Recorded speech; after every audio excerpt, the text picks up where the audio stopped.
ನಮ್ಮ ಜೊತೆಗೆ ನಮ್ಮ ಪೊಲಿಟಿಕಲ್ ಬ್ಯೂರೋ ಚೀಫ್ ಆನಂದ ಬೈದನಮನೆ ಹಾಗೂ ಪೊಲಿಟಿಕಲ್ ಎಡಿಟರ್ ಪ್ರಶಾಂತ್ ನಾಥ್ ಇಬ್ಬರು ಕೂಡ ನೇರ ಸಂಪರ್ಕದಲ್ಲಿದ್ದಾರೆ. ಪ್ರಶಾಂತ್, ನ್ಯಾಚುರಲ್ ಅಲಯನ್ಸು ಅಂತಾರೆ. ಇದಕ್ಕೆ ಈ ನ್ಯಾಚುರಲ್ ಅಲಯನ್ಸ್ನಲ್ಲೇ ಹಿಂಗಿದೆ. ಇನ್ನು 2018 JDS ಕಾಂಗ್ರೆಸ್ ಅಲಯನ್ಸ್ನಲ್ಲಿ ಹಂಗ್ಯಾಕಾಯಿತು ಅನ್ನೋದು ಈಸಿಯಾಗಿ ಅರ್ಥ ಆಗುತ್ತೆ. ಸ್ಥಳೀಯ ಸಂಸ್ಥೆಗಳ ಚುನಾವಣೆ, is that the only reason ಈ ಪರಿ ಟಾಕ್ ಫೈಟ್ ಆಗ್ತಾ ಇರೋದಕ್ಕೆ? ಅದೇ ನನಗನ್ಸುತ್ತೆ ಇದೆಲ್ಲವೂ ಶುರುವಾಗಿದ್ದು ರೇವಣ್ಣವರು ಹಾಸನದ ಸಮಾವೇಶದಲ್ಲಿ ಪ್ರೀತಮ್ ಗೌಡ ಅವರನ್ನು ಕೆಣಕಿದಾಗ.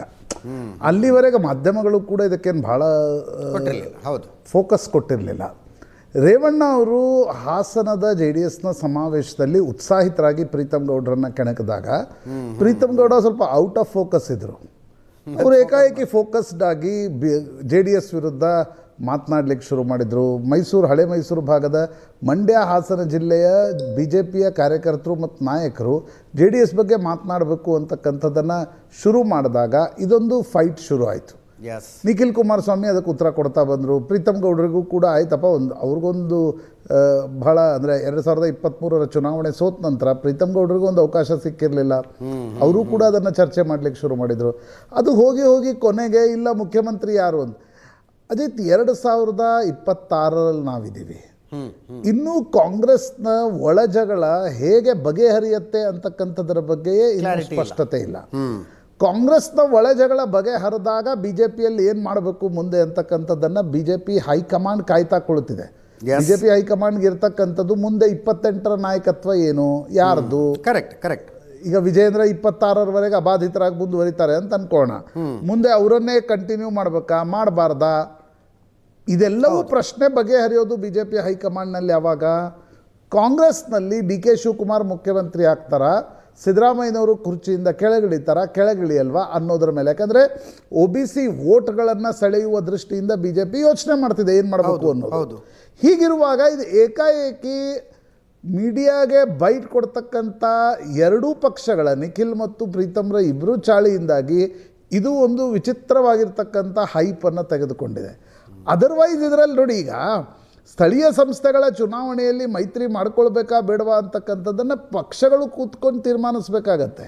ಹೌದು. ನೀವು ಈ ರೀತಿ ಈ ಕುಮಾರಸ್ವಾಮಿ ಕೇಂದ್ರದ ಸರ್ಕಾರದಲ್ಲಿ ಅವರು ಸಚಿವರಾಗಿದ್ದಾರೆ. ದೇವೇಗೌಡರು ಮತ್ತು ನರೇಂದ್ರ ಮೋದಿ ಆಗಾಗ ಭೇಟಿಯಾಗಿ ತಮ್ಮ ಒಂದು ಫ್ರೆಂಡ್ಲಿ ಬೋನಹೋಮಿಯನ್ನು ತೋರಿಸ್ತಾ ಇರ್ತಾರೆ. ವಿಜೇಂದ್ರ ಮತ್ತು ಕುಮಾರಸ್ವಾಮಿ ಎರಡೆರಡು ಪತ್ರಿಕಾಗೋಷ್ಠಿಗಳನ್ನು ಕೂಡ ಇಲ್ಲಿ ಬೆಂಗಳೂರಿನಲ್ಲಿ ನಡೆಸಿದ್ದಾರೆ. ಹೀಗಿರುವಾಗ ಮೈಸೂರು ಮತ್ತು ಮಂಡ್ಯ ಮತ್ತು ಹಾಸನವನ್ನು ಮಾತ್ರ ಗಮನದಲ್ಲಿಟ್ಕೊಂಡು BJP ಮತ್ತು JDSನವರು ಮಾಡ್ತಾ ಇರ್ತಕ್ಕಂಥ ತೂತು ಮ್ಯಾಮೆಗೆ ಯಾವುದೇ ಅರ್ಥನೇ ಇಲ್ಲ. ಅದೇ ಕುಮಾರಸ್ವಾಮಿನೇ ಹೇಳಿದ್ರಲ್ಲ, ಸುಟ್ಟೋಕೆ ಮೊದಲೇ ಕುಲಾವಿ ಅಂತಕ್ಕಂಥದ್ದು. ನೋಡಿ ಅಜಿತ್, ನೀವು ಪಾರ್ಟಿಯ ಪೊಸಿಷನ್ಸ್ಗಳನ್ನು ಎಂಡ್ ಆಫ್ ದ ಡೇ ನಾವು ಅರ್ಥ ಮಾಡ್ಕೊಳ್ಳೋಣ. BJP ಯಾವುದೇ ಕಾರಣಕ್ಕೂ ಕೂಡ, ಅದು ಹೈಕಮಾಂಡ್ ಇರ್ಬೋದು ಅಥವಾ ರಾಜ್ಯದ BJP ಇರ್ಬೋದು, ಅವ್ರು ಯಾಕೆ ಬಯಸ್ತಾರೆ JDS ಕಿಂಗ್ ಮೇಕರ್ ಆಗೋಕ್ಕೆ? ಆಬ್ವಿಯಸ್ಲಿ ಅಲ್ವಾ? ಹೌದು. ಅಂದರೆ ಅಧಿಕಾರಕ್ಕೆ ಅವ್ರು ಬರೋದು ಅಂತ ಅನ್ಕೋಣ, ಅಥವಾ ಬರೋದು ಅದು ಬಿಡಿ ಮುಂದಿಂದು.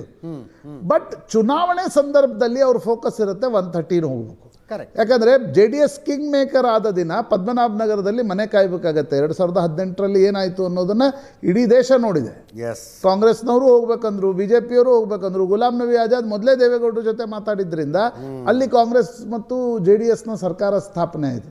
ಹೀಗಾಗಿ ಲೋಕಸಭಾ ಚುನಾವಣೆಯ ಮೈತ್ರಿ ಬೇರೆ.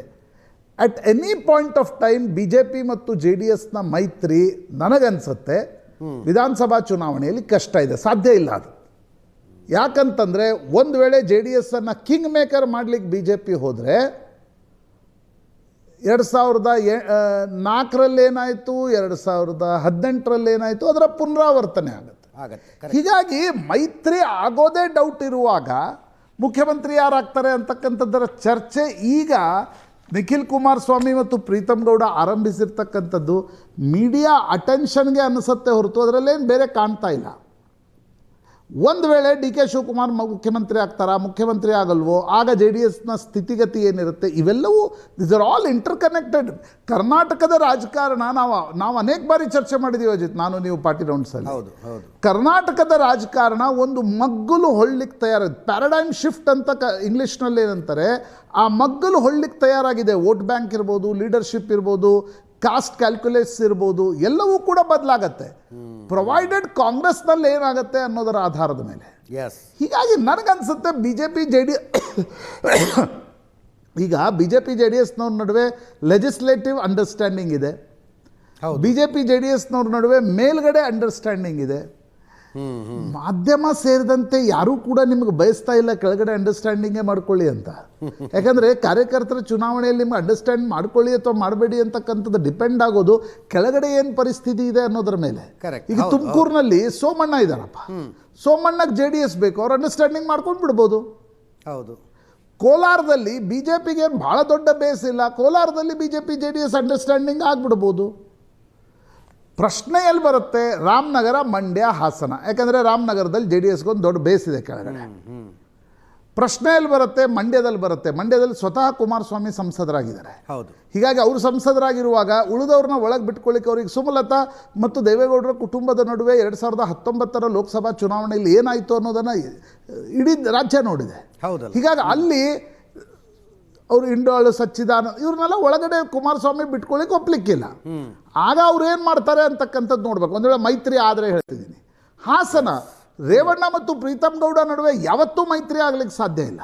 ಕರೆಕ್ಟ್. ಹೀಗಿರುವಾಗ 2-3 ಜಿಲ್ಲೆಗಳ ಸಮಸ್ಯೆಯನ್ನು ಇಟ್ಕೊಂಡು ಬಿ ಜೆ ಪಿ ಮತ್ತು ಜೆ ಡಿ ಎಸ್ನವರು ತೂತು ಮೇವೆ ಅಂತ ಇರ್ತಕ್ಕಂಥದ್ದು ಪ್ರಾಯಶಃ ನನಗನ್ಸುತ್ತೆ ಅನ್ವಾಂಟೆಡ್. ಅದನ್ನು ರಾಜ್ಯ ನಾಯಕತ್ವ ಮತ್ತು ರಾಷ್ಟ್ರೀಯ ನಾಯಕತ್ವ ಕೂಡ ಕರ್ಬ್ ಮಾಡ್ಬೋದಿತ್ತು. ಆ ಮೈತ್ರಿ ಆಗತ್ತೋ ಇಲ್ವೋ ಅಂತಕ್ಕಂಥದ್ದು ಸ್ಥಳೀಯವಾಗಿ ನಿರ್ಧಾರ ಆಗಬೇಕಾಗಿರ್ತಕ್ಕಂಥ ವಿಷಯ. 2028 ಪಿಕ್ಚರೇ ಇನ್ನೂವರೆಗೂ ಕೂಡ ಯಾವುದೇ ಸ್ಪಷ್ಟ ಇರದೇ ಇದ್ದಾಗ 2028 ಪಿಕ್ಚರ್ ಸ್ಥಳೀಯ ಸಂಸ್ಥೆಗಳು ಅಂದರೆ ತಾಲೂಕ್ ಪಂಚಾಯತ್, ಜಿಲ್ಲಾ ಪಂಚಾಯತ್ ಎಲೆಕ್ಷನ್ ಇನ್ನೇನು ಬರ್ತಾವಲ್ಲ, ಅದರ ಚರ್ಚೆ ಅಲ್ಲವಾ ಇದು ಅಂತ ಆ ಪ್ರಶ್ನೆಗೆ ಉತ್ತರ ತಗೊಳ್ತೇನೆ.